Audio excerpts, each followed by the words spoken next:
正好開始拍拖了，剛好一起打給我們男友，兩個都病了。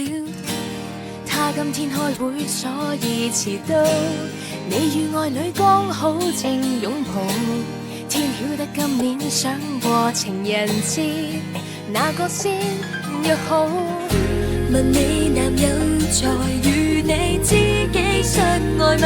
本想跟你開口，你再介紹居然也是他，同時遇上他，懷疑他和同一個在吵架，一起牽掛，一起火花，共你都收過花，原諒我嗎？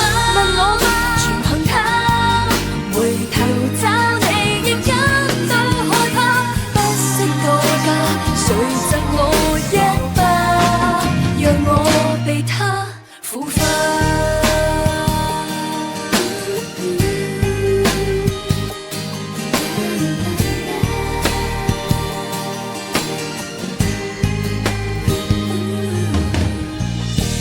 一張台可給幾個人坐，我兩個卻偏偏愛一個，他很開心只得我們難過，我再不拍拖，就怕問你有一點憎我嗎？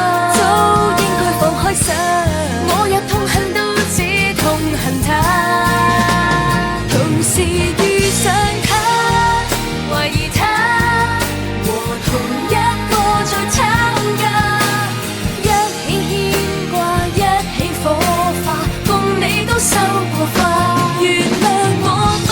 問我嗎？全憑他，回頭找你亦感到害怕，不惜代價，誰贈我一把，讓我被他腐化。